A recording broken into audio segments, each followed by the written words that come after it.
ನಮಸ್ತೆ ಮೇಡಮ್, ನನ್ನ ಹೆಸರು ಜಿ ವಿ ನೀಲಾವತಿ ಅಂತೇಳಿ. ನನ್ನ ಮಗ ಲಿಟ್ಲ್ ಆರ್ಟ್ಸಲ್ಲಿ second standard P V Shashank ಅಂತೇಳಿ ಸಿ ಸೆಕ್ಷನಲ್ಲಿ ಓದ್ತಾ ಇದ್ದಾನೆ. ಬಟ್ ಅವನಿಗೆ ನಾನು ಬೇರೆ ಸ್ಕೂಲಿಗೆ ಹಚ್ಚಿದ್ದೆ, ಬಟ್ ಅಲ್ಲಿ ಇಂಗ್ಲೀಷ್ ಮೀಡಿಯಮೇ ಹಚ್ಚಿದ್ದೆ. ಬಟ್ ಅವನಿಗೆ ಇಂಗ್ಲೀಷ್ ಎಲ್ಲ ತ್ರಾಸ ಆಗ್ತಾಯಿತ್ತು, ಅವರು ಸರಿಗೆ ಹೇಳ್ಕೊಡ್ಲಿಲ್ಲ. ಹಂಗಾಗಿ ನಾನು ಮತ್ತೆ ನಮಗೂ ಕನ್ಫ್ಯೂಸ್ ಆಯ್ತು ರೀ, ಯಾವ ಸ್ಕೂಲ್ ಚೆನ್ನಾಗೈತಿ ಯಾವ ಸ್ಕೂಲ್ ಇಲ್ಲ ಅಂತೇಳಿ. ನಮ್ಮ ಪಕ್ಕದ ಮನೆಯಲ್ಲಿ ಒಂದು ಹುಡುಗಿ ಓದ್ತಾ ಇದ್ಲು. ಅವಳ ಕೇಳಿದೆ, ನಾನು ಚೆನ್ನಾಗೈತಾ ಎಜುಕೇಷನ್ ಅಂದರೆ, ಇಲ್ಲ ಆಂಟಿ ಭಾಳ ಚೆನ್ನಾಗೈತೆ ನೋಡ್ರಿ, ನಮ್ಮ ಸ್ಕೂಲಲ್ಲಿ ಹಚ್ಚಿರಿ ನೀವು ಅಂತ ಹೇಳಿದ್ಲು. ಹಂಗಾಗಿ ನಾನು ನಮ್ಮ ಹಸ್ಬೆಂಡ್ ಇಬ್ಬರು ಡೈರೆಕ್ಟಾಗಿ ಬಂದು ಲಿಟ್ಲ್ ಆರ್ಟ್ಸಲ್ಲಿ ಹಚ್ಚಿದ್ವಿ. ಬಟ್ ಅವನಿಗೆ ಒಂದು 20 ಡೇಸ್ ಭಾಳ ತ್ರಾಸೇ ಆಗೈತೆ ರೀ ಮೇಡಮ್. ಮಮ್ಮಿ ದಿವ್ಸ ಅಳದ್ರಿ, ನನಗೆ ಇಂಗ್ಲೀಷ್ ಇದು ಮಾಡ್ತಾರೆ, ನನಗೆ ಆಗ್ತಾ ಇಲ್ಲ, ನನಗೆ ಬೇರೆ ಸ್ಕೂಲ್ ಅದೇ ಸ್ಕೂಲೇ ಹಚ್ಚು ಅಂತೇಳಿ ಎಷ್ಟೋ ಸಾರಿ ಹತ್ತಾರೆ. ನಾನು ಇರಲಿ ಬಿಡು, ಏನಾಗಂಗಿಲ್ಲ ಸ್ವಲ್ಪ ದಿವಸ ಅಂತ ಹೇಳಿ ಇದು ಮಾಡಿದ್ದೆ. ಬಟ್ ಒಂದಿನ ಡೈರೆಕ್ಟಾಗಿ ದಿವಸ ಅಳ್ತಾ ಇದ್ನಲ್ಲ, ಡೈರೆಕ್ಟಾಗಿ ಹೋಗಿ ಕ್ಲಾಸಲ್ಲಿ ಮಿಸ್ಸಿಗೆ ಮೀಟ್ ಆದೆ ನಾನು. ಆ ಕ್ಲಾಸಲ್ಲಿ ಅವತ್ತು ನೇತ್ರಾವತಿ ಮಿಸ್ ಇದ್ದರು. ಅವ್ರಿಗೆ ಡೈರೆಕ್ಟಾಗಿ ಮಾತಾಡಿದೆ, ಇಲ್ಲ ಮೇಡಮ್ ಒಂದು ದಿನ ಅಳ್ತಾನ್ರಿ, ನನಗೆ ಬೇಜಾರಾಗೈತೆ ನೋಡ್ರಿ, ನನ್ನ ಮಗ ಅಳೋದು ನೋಡಿ ಅಂತಂದೆ. ಇಲ್ಲ ಹೇಳ್ರಿ ಮೇಡಮ್, ಅವ್ನು ಚೆನ್ನಾಗಿ ಆಗ್ತಾನ, ಸ್ವಲ್ಪ ತ್ರಾಸಾಗುತ್ತಾ ಅಂತ ಹೇಳಿದರು. ಬಟ್ ಅವತ್ತು ನನ್ನ ಮಗ ನನ್ನ ಮುಂದೆ ದಿವಸ ಅಳೋದು ನೋಡಿ ನಾನೇ ಕ್ಲಾಸಲ್ಲಿ ಹೋಗಿ ಹತ್ತೀನಿ ರೀ ಅವ್ರ ಮುಂದೆ.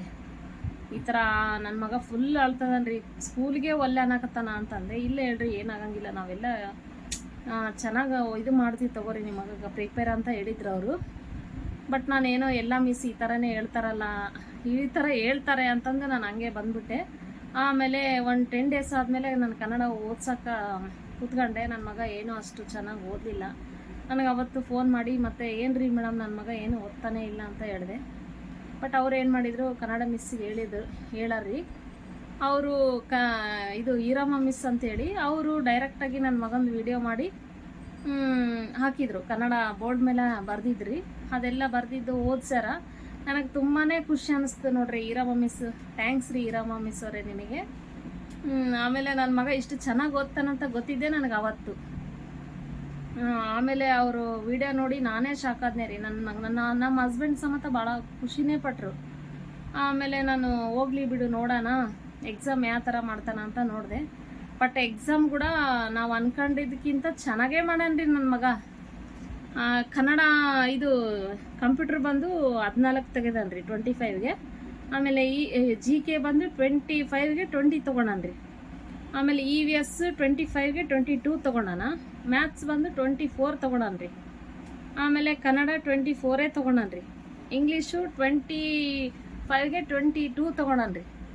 ನನ್ನ ಮಗ ಇಷ್ಟರ ಮಟ್ಟಿಗೆ ನಾನು ಸ್ಕೋರ್ ಮಾಡ್ತಾನಂತ ನಾನು ಅನ್ಕೊಂಡೇ ಇದ್ದಿಲ್ಲ ರೀ. ಬಟ್ ಚೆನ್ನಾಗೈತೆ ಸ್ಕೂಲ್ ಮಾತ್ರ, ನಿಜವಾಗ್ಲೂ ನಾನು ಭಾಳ ಖುಷಿನೇ ಪಟ್ಟೆ ನೋಡ್ರಿ. ಆಮೇಲೆ ಇವತ್ತೂ ನಾನು ಸ್ಕೂಲಿಗೆ ಬಂದಿದ್ದೆ. ನನ್ನ ಮಗ 4th ಸ್ಟ್ಯಾಂಡರ್ಡಲ್ಲಿ ಓದ್ತಾ ಇದ್ದಾನ್ರಿ. ಅವ್ರು ಮಿಸ್ ಕರೆಸಿದ್ರು, ನಾನು ಹೋಗಿದ್ದೆ.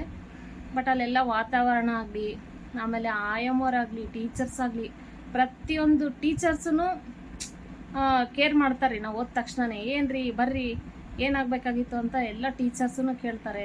ಆಮೇಲೆ ಆಯಮ್ಮವ್ರ ಸಮೇತ ಅಷ್ಟೇ ಚೆನ್ನಾಗಿ ಮಾತಾಡಿಸ್ತಾರೆ. ಆಮೇಲೆ P1 ಸಮೇತ ಅವ್ರೇನು ಗೇಟಲ್ಲಿ ಎಂಟ್ರೆನ್ಸ್ ಕೊಡ್ತಾರಲ್ಲ, ಅವ್ರ ಸಮೇತ ಭಾಳನೇ ಚೆನ್ನಾಗಿ ಮಾತಾಡಿಸ್ತಾರೆ ರೀ. ಹಂಗಾಗಿ ನನಗೆ ಭಾಳನೇ ಖುಷಿ ಆಯ್ತು ನೋಡ್ರಿ. ಅವ್ರಿಗೂ ನಾನು ಎಂಕ್ವೈರಿ ಮಾಡಿದೆ, ಏನು ರೀ ಅಂಕಲ್ ಅವ್ರದ್ದು ಲಾಸ್ಟ್ ಟೈಮ್ ನಾನು ಪೇರೆಂಟ್ಸ್ ಮೀಟಿಂಗ್ ಬಂದಿದ್ನೆಲ್ಲ, ಆ ಸರಿ ಅವರೆಲ್ಲ ಬರೀತಾ ಇದ್ರು. ನಾನು ನೋಡಿದೆ ಇಂಗ್ಲೀಷು ಭಾಳ ಚೆನ್ನಾಗಿ ಬರ್ದಿರಿ ನೋಡ್ರಿ ಅಂತ. ಅವತ್ತು ಹೇಳಿಲ್ಲ ನಾನು, ಇವತ್ತು ಹೇಳಿದೆ ಅವ್ರಿಗೆ. ಭಾಳ ಚೆನ್ನಾಗೈತೆ ರೀ ನಿಮ್ಮ ಹ್ಯಾಂಡ್ ರೈಟಿಂಗು ಅಂದೆ. ಹೌದೇನಮ್ಮ ಅಂತಂದರು. ಖುಷಿ ಪಟ್ರು ಅವ್ರ ಸಮೇತ. ನನಗೆ ಅವ್ರ ಹ್ಯಾಂಡ್ ರೈಟಿಂಗು, ಅವರು ಮಾತಾಡಿದ್ದು ಶೈಲಿ ಆಗಲಿ ಎಲ್ಲ ಭಾಳನೇ ಇಷ್ಟ ಆಯಿತು ಬಿಡ್ರಿ.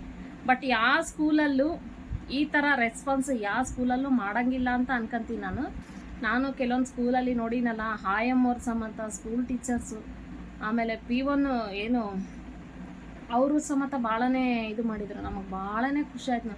ವಾಚ್ಮೆನ್ ಸಮೇತ ನಮಗೆ ಇದು ಮಾಡಿದ್ನ ರೀ, ಭಾಳ ಕೇರ್ ಮಾಡಿದ್ನ, ಚೆನ್ನಾಗಿ ಹಿಂಗಮ್ಮ ಹಂಗಮ್ಮ ಅಂತ ಎಲ್ಲ ಚೆನ್ನಾಗೇ ಮಾತಾಡ್ಸಿದ್ರು. ಆಮೇಲೆ ಪ್ರಿನ್ಸಿಪಲ್ ಸಮೇತ ಅಷ್ಟೇ, ಅವ್ರ ಪ್ರಿನ್ಸಿಪಲ್ ಅಂತ ಅನ್ಸೋದೇ ಇಲ್ಲ ನೋಡ್ರಿ ನಮಗೆ. ಅಷ್ಟು ಚೆನ್ನಾಗಿ ಯಾರೇ ಹೋಗಲಿ ಅಷ್ಟು ಚೆನ್ನಾಗಿ ಕುಂತು ಮಾತಾಡ್ತಾರೆ. ಆಮೇಲೆ ಯಾವಾಗಲೂ ಸ್ಮೈಲಿಂಗ್ ಫೇಸೇ. ಭಾಳ ಖುಷಿ ಆಯಿತು ಬಿಡ್ರಿ ನಮಗೆ. ಪ್ರಿನ್ಸಿಪಲ್ ಸಮೇತ ಭಾಳ ಅವ್ರು ನೋಡಿದ್ರೆ ಖುಷಿನೇ ಆಗುತ್ತೆ ನಮಗೆ. Thank you madam.